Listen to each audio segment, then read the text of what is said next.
C'est d'abord un plaisir d'être là, de partager avec toi ta passion. Je sais que tu as beaucoup de passion pour la jeunesse africaine, comme on devrait tous avoir. Moi, je suis né à la Gueule-Tapée. Je pense que c'est un quartier populaire de Dakar. C'est les anciens quartiers de Dakar. J'ai fait une grande partie de mes études au Sénégal.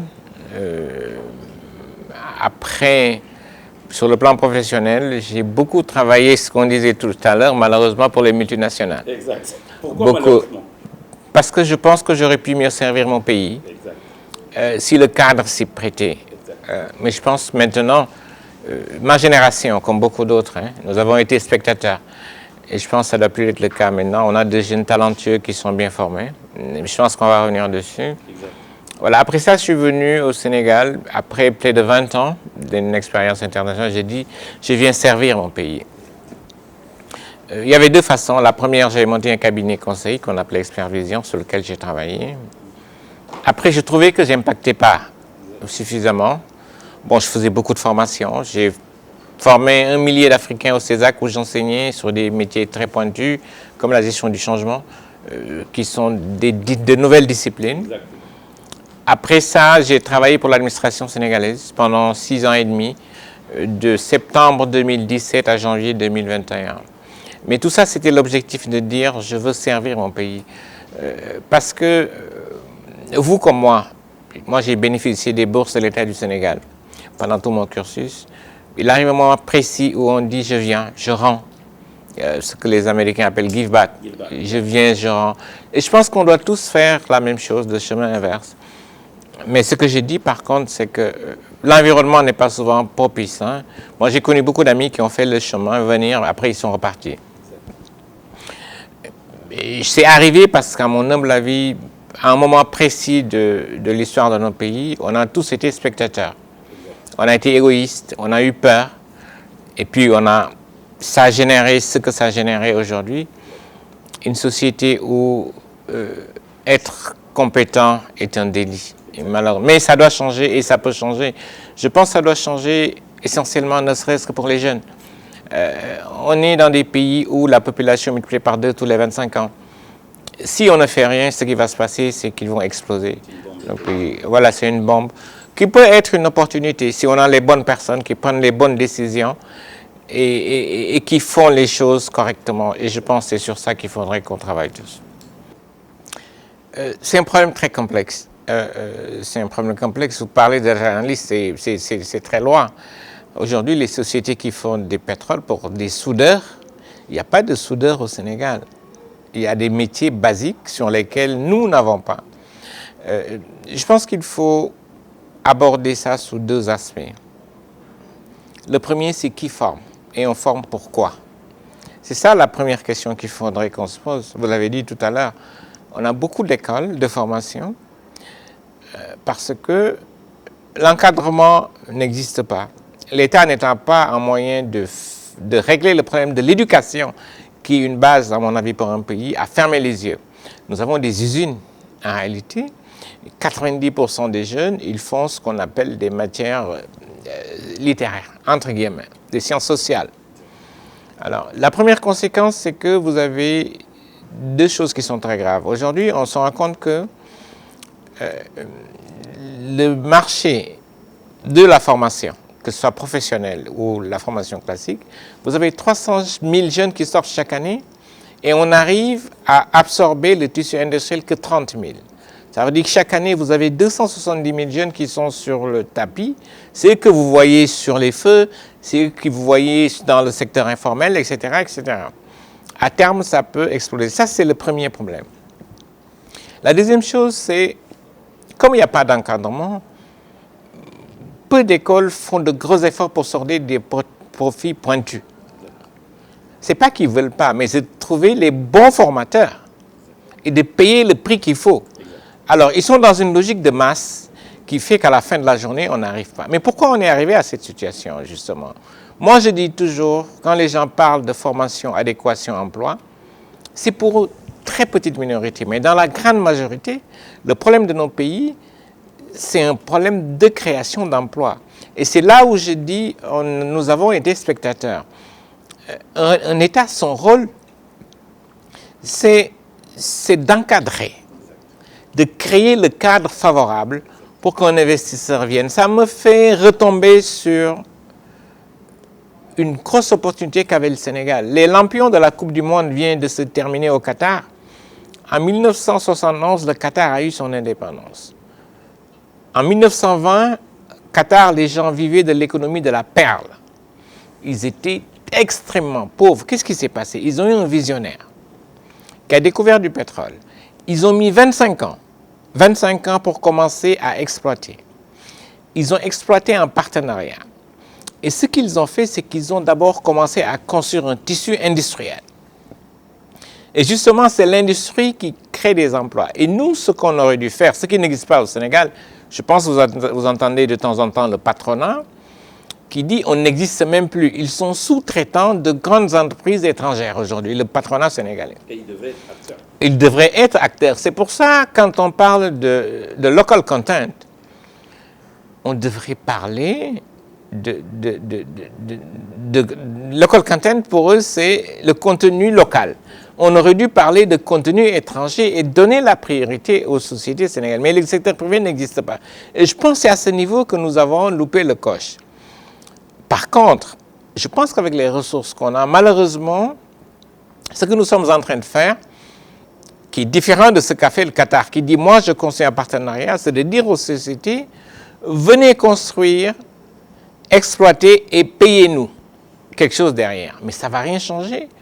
Et dans ce qu'on nous paye, ce qu'ils disent, c'est 90% c'est dans le budget de l'État, les 10% c'est pour les générations futures. 10% pour les générations futures, dans 30 ans, ça fait 2 000 milliards de francs CFA. 2 000 milliards de francs CFA, dans 30 ans, nous serons 39 millions d'habitants. Ce qu'il aurait dû faire, ce qu'on aurait dû faire aujourd'hui, c'est mon avis, si on voulait régler ce problème dont on parle d'emploi, il fallait renforcer le secteur industriel, travailler pour que les industries aient des facteurs techniques de production qui soient faibles. On a un marché de l'UEMOA, c'est 80 millions d'habitants. Vous allez à Abidjan, vous ne trouvez pas un produit sénégalais parce qu'on n'est pas compétitif. Vous allez au supermarché en face ici, même si ce n'est pas beaucoup, vous trouvez des produits qui viennent de la Côte d'Ivoire. Parce qu'ils ont compris que le problème du développement, le problème de la création d'emplois, il passe par une forte industrialisation. Tant qu'on ne règle pas ce problème, ce qu'on va faire, c'est qu'on va tourner en rond. On a des concepts, dont on parle dans nos pays comme Khayunawi. Ça ne sert à rien. Ça sert à... C'est parce que justement, moi je pense que les gens ne sont pas arrivés à trouver des solutions, qu'ils parlent de Khayunawi où tu vois 4 jeunes qui ont un balai et qui se mettent à balayer autour de 1 mètre carré. Et je pense que c'est ça le gros problème. Et c'est là où je dis, c'est parce que nous avons été spectateurs à un moment précis, nous avons eu peur, nous avons été égoïstes, nous avons pensé que tout ce qu'il fallait, c'était notre confort, et on a laissé, je n'ai pas de préjugés, on a laissé des gens qui n'avaient aucune expérience prendre en charge le pays. Moi, j'ai travaillé dans l'État, ce dont je me suis rendu compte en réalité. Quand vous prenez quelqu'un qui a fait ministre pendant 15 ans, quand vous apprenez à travailler dans un cadre où on ne travaille pas, vous ne pourrez jamais travailler. Et c'est ça qui arrive en réalité. Vous prenez quelqu'un qui sort de l'école, on le nomme DG. Il n'a jamais travaillé ailleurs. Qu'est-ce qu'il va faire? Il va reproduire les mêmes pratiques inefficientes, inefficaces pendant 10 ans, mais il ne saura jamais travailler. Et tu le sors de là, il est mort. Et tout ça, moi je dis, nous avons une très grande part de responsabilité. Et c'est pour ça qu'on devrait tous s'engager pour voir comment on peut redresser le pays. Moi je pense que le Sénégal, il fait partie des pays les plus faciles à gérer. On n'a pas de problème de confrérie, on n'a pas de problème de religion. Et les jeunes sont talentueux. La différence qu'il y a entre nous et les jeunes aujourd'hui, c'est qu'ils sont ouverts au monde avec les nouvelles technologies. Ils font des choses qui sont fabuleuses. Malheureusement, comme je dis, le cadre ne s'y prête pas. Un Bill Gates, il serait né au Sénégal, il serait peut-être en train de vendre des fruits dans la rue, au feu. Parce que l'environnement ne le permet pas. Je pense qu'on a parlé tout à l'heure du problème du financement. Exact. Voilà, c'est ça. Et je pense tout ça. Moi, je ne désespère pas. On n'a même pas le droit de désespérer parce que, comme je vous ai dit, 2030, on sera 39 millions de personnes. Si on ne règle pas le problème des jeunes de façon pacifique, ils vont régler le problème du pays à leur façon et je pense que ce n'est pas souhaitable. Vous savez, on aime bien copier, Mais moi, je suis pas contre le fait de copier, mais il faut l'adapter. C'est ça. Pourquoi je le dis? Parce que vous prenez l'immigration au Canada.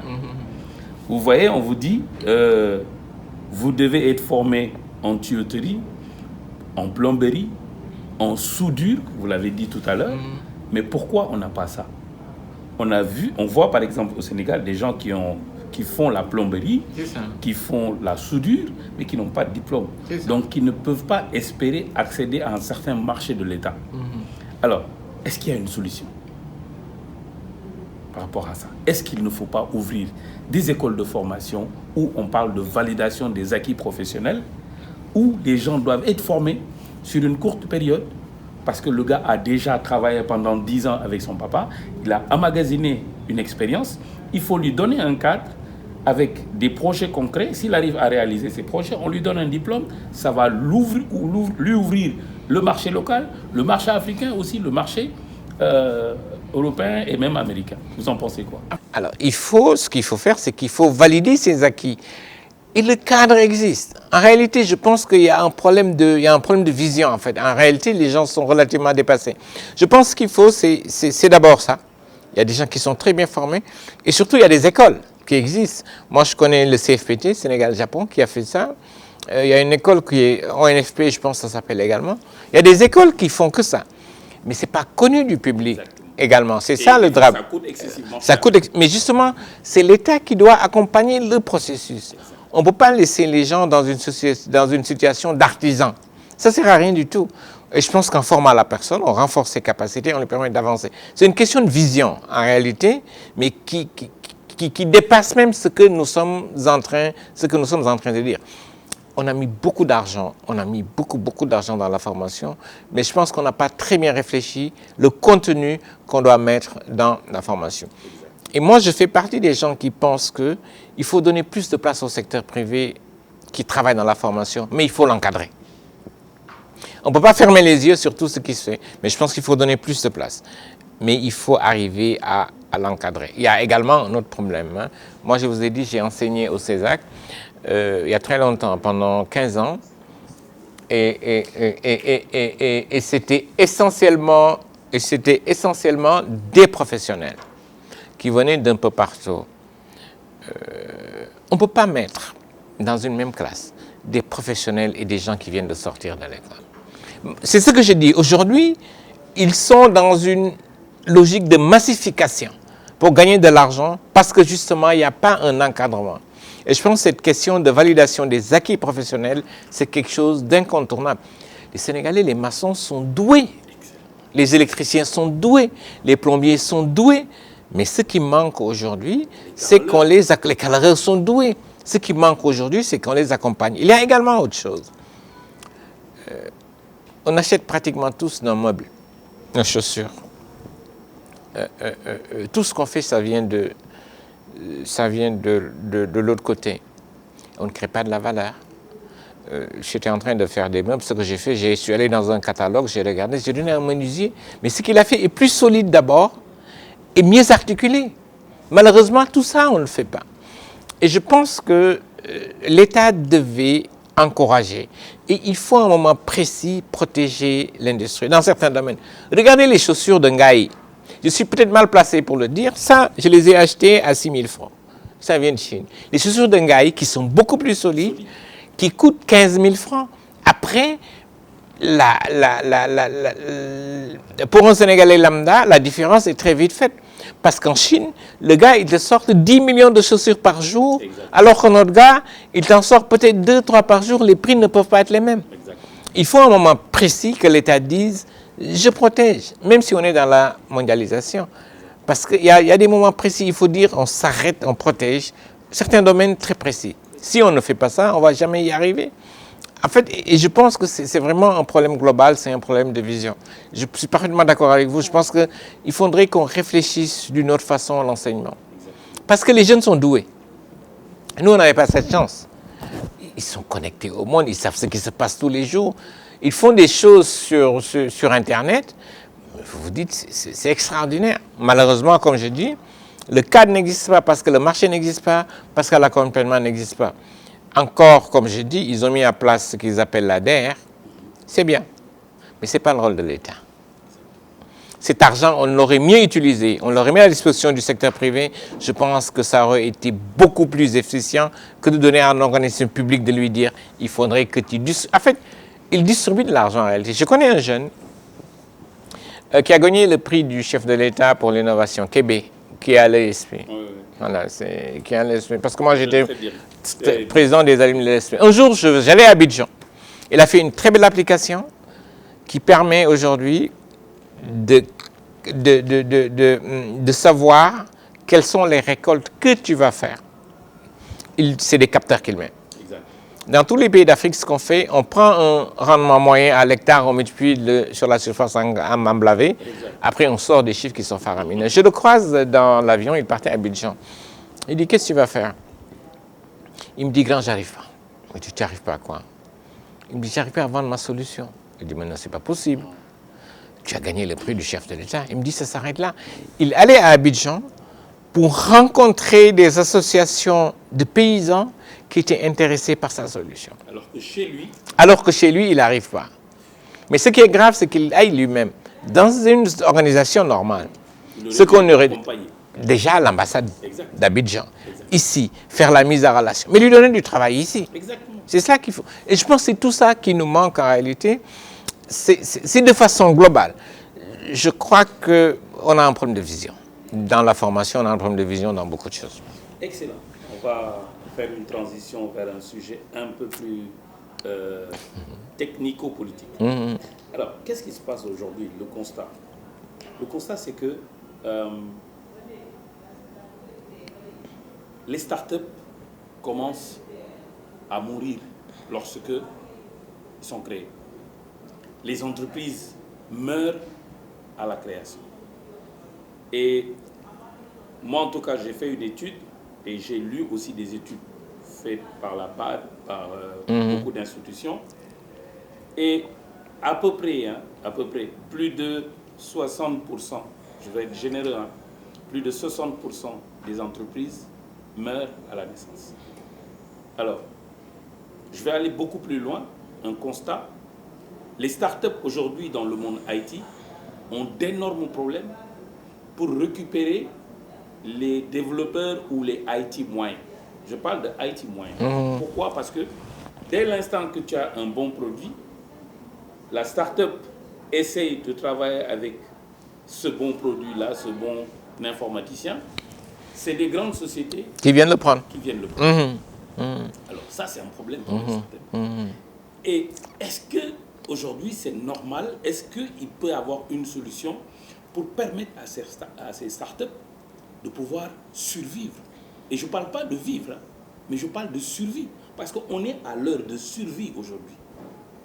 Alors, est-ce qu'il y a quelque chose qui peut être fait de ce côté-là pour permettre, et ça, je vous le dis parce que je fais partie d'une association de start-upers où les gens n'ont pas quelqu'un en face pour parler avec eux. Quand on parle de l'entrepreneuriat rapide, c'est quoi l'entrepreneuriat rapide? Je ne comprends pas le terme rapide, entrepreneuriat rapide. Parce que soit on brûle les étapes, soit on respecte les étapes. Donc aujourd'hui, le cri de cœur des start-upers, c'est que le peu de main-d'œuvre, plus ou moins qualifiée qu'ils ont, sont pris par les grandes entreprises. Et j'ai discuté avec un ami de Atos, un ami qui est à Orange. Eux aussi, le peu de développeurs, d'ingénieurs qu'ils ont, qui sont qualifiés, sont pris et qui sont partis au Canada, certains sont aux États-Unis. Donc du coup, c'est comme si c'est la jungle, quoi, où le plus fort dévore le plus faible. Pour les plus faibles, les start-upers, est-ce qu'aujourd'hui on peut avoir de l'espoir? Est-ce qu'il y a des solutions qui peuvent être implémentées pour permettre à ces gens de survivre en attendant? Parce que si on arrive, si on ne veut pas mourir, on essaye de survivre en attendant de trouver une solution. Je reviens sur les premiers chiffres. C'est 75% des PME qui sont créés ne font pas une année. Ça meurt au bout d'une année. Mais je pense qu'il faut s'interroger et dire la réalité. Tout le monde ne peut pas être entrepreneur. Alors, on est allé dans une solution de facilité On est incapable de régler le problème du chômage, on dit aux jeunes, allez entreprendre. Et c'est ça la logique entrepreneuriale rapide, qui n'a aucun sens. Parce que quand tu rentres dans l'entrepreneuriat, qu'est-ce que tu fais? Tu fais une étude de marché. Tu vas chercher de l'argent, tu fais un business. Ça ne peut pas être rapide, ce n'est pas possible. On ne peut pas être en finance. J'ai vu des montants qui donnent 500 000 francs. Qu'est-ce que tu peux faire avec 500 000 francs? Ce que les jeunes font quand on a 500 000, ils vont acheter un iPhone. Ouais. C'est terminé. Voilà. Ça, c'est le premier point. Je pense que le deuxième point, c'est l'environnement. C'est l'environnement qui n'est pas adéquat. Ce n'est pas une critique que je fais aux fonctionnaires. Mais je pense qu'ils ont un problème de compréhension de ce qu'est l'entrepreneuriat, ce qu'est l'entreprise. Il y a un problème de comprendre ce qu'est l'entreprise. Aujourd'hui, les entreprises sénégalaises, africaines en général, sont terrorisées par le fisc. Les gens parlent de terrorisme fiscal. Vous allez commencer à travailler, la première chose, on vient vous demander de commencer à payer. Vous n'avez même pas commencé. Dans certains pays, vous savez, vous êtes exonéré pendant 3, 4, 5 ans et l'État vous accompagne. Voilà, maintenant, ce qu'on appelle la fuite des cerveaux, entre guillemets, c'est très délicat. Les gens cherchent leur bien-être. On ne peut pas forcément les garder et ils partent. Mais il faut que certains acceptent de se sacrifier si nous voulons nous en sortir. Les Canadiens font ça qu'ils appellent l'immigration choisie. Les Français viennent de dire qu'ils vont commencer. Mais ils vont nous piller toutes nos ressources humaines. Et ça, c'est la base des sociétés. Si on arrive à prendre toutes vos ressources humaines, ce qui va se passer, c'est que vous allez toujours être la dernière roue de la caresse. Moi, je pense que pour les startups aujourd'hui dans nos pays, c'est l'avenir. Parce que ça demande moins d'investissement. Et je pense que les marchés du Nord sont des marchés très porteurs pour nous. Ce qu'on aurait dû faire, il n'y a pas que l'État, naturellement le secteur privé a sa part. Pourquoi ils n'y arrivent pas? Mais il n'y a même pas de financement. C'est qu'il faut faciliter l'accès au financement à ces startups. Ce n'est pas le rôle des banques classiques. C'est les fonds d'investissement, c'est les fonds de capital risque. Certains se font appeler capital risque et tout ça, mais dans leur pratique, c'est exactement la même chose que les banques. Et je pense que c'est à ce niveau qu'il faudrait arriver à changer. Amazon, quand il faisait son truc, c'est dans un magasin. Mais quelqu'un l'a aidé. Quelqu'un l'a aidé. Et puis après, il est parti. Mais je pense que c'est ça qui nous manque. Et nous avons... C'est pas que l'argent manque, en fait. Je pense que ceux qui sont supposés détenir le capital dans nos pays, c'est-à-dire les grands capitaines d'industrie, manquent un peu de générosité pour accompagner ces jeunes startups. Je dis encore une fois, si on ne règle pas le problème des jeunes, si on laisse la société fonctionner comme elle fonctionne aujourd'hui, les problèmes vont être réglés, mais de façon très violente. Donc, personne n'a intérêt à les mettre de côté. Mais ça demande, comme je dis, une vision. L'État aurait pu défiscaliser, par exemple, tout apport, tout appui qu'on ferait pour des startups. L'État aurait pu défiscaliser. Et comme je dis encore une fois, tu as l'ADER. Je ne sais pas à quoi elle sert. Sérieusement. Qu'est-ce que signifie entrepreneuriat rapide? Après, ils vont te dire qu'on a créé 10 000 emplois, 20 000 emplois, mais emplois précaires, en réalité. Et quel est le taux de recouvrement? Et quel est le taux de recouvrement? C'est ça le problème de fond. Voilà. Moi, je pense qu'il faut vraiment une approche inclusive. Aujourd'hui, très souvent, on se bombe, on bombe notre torse pour dire que le Sénégal fait partie des pays où les startups auraient plus d'argent. Mais ce qu'on oublie de dire, c'est que cet argent, il vient de l'extérieur. L'économie extravagante. C'est ça. Et c'est la même chose dans les autres pays, en réalité. Mais moi, je ne désespère pas encore une fois, mais je pense qu'il faudrait que ceux qui ont un peu de savoir, qu'ils aient la possibilité et la générosité de partager.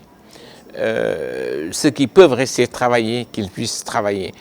Mais il faut forcément revoir le type de gouvernance de nos pays en général, où on a exactement les mêmes problèmes, où la jeunesse n'a pas d'avenir en réalité, c'est-à-dire l'avenir est carrément bouché.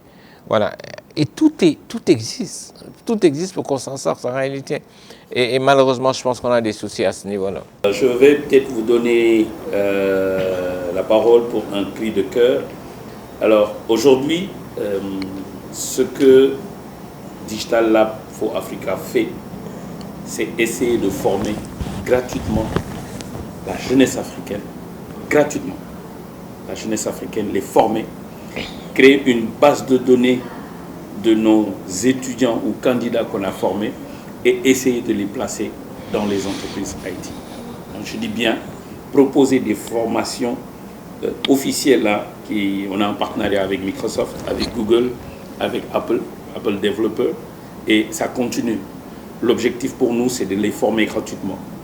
Et aujourd'hui, j'aimerais que vous lancez, vous regardez la caméra, vous regardez la jeunesse africaine, vous regardez la jeunesse sénégalaise, la jeunesse ivoirienne, la jeunesse de l'Afrique de l'Ouest.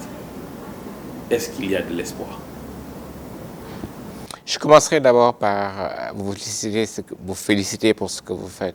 Je pense qu'on a dit tout à l'heure qu'il faudrait qu'il y ait des gens qui se sacrifient, et c'est ce que vous êtes en train de faire en formant gratuitement. Mais il faut trouver le réceptacle.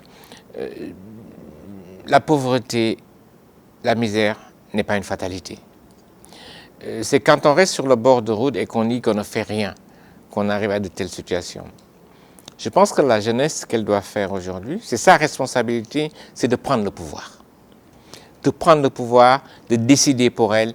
Et c'est possible, parce qu'ils ont un gros avantage. L'avantage qu'ils ont, c'est l'avantage du nombre. Je pense qu'elle n'a pas forcément le choix. Elle ne peut plus rester en retrait des grandes décisions politiques qui se prennent. Et je pense que quand on voit un peu ce qui se passe en Afrique, en général, la jeunesse est en train de se réveiller. Et les aînés que nous sommes, nous devons les accompagner parce que c'est notre responsabilité. La situation dans laquelle nos pays se trouvent aujourd'hui, nous avons une grande part de responsabilité. Je pense encore une fois que la misère, la pauvreté n'est pas une fatalité. C'est parce qu'on a été à côté, c'est parce que nous ne sommes pas impliqués, c'est parce qu'on n'a pas pris de bonnes décisions. Mais la jeunesse, elle doit prendre son avenir en main et c'est la seule porte de sortie, il n'y en a pas d'autre. Il faut surtout qu'elle soit décomplexée. C'est ça, le monde il est ouvert aujourd'hui.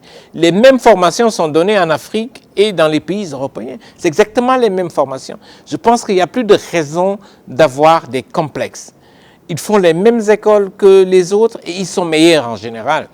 Qu'on soit formé au Sénégal, qu'on soit formé en France, qu'on soit formé aux États-Unis, les curricula sont exactement les mêmes.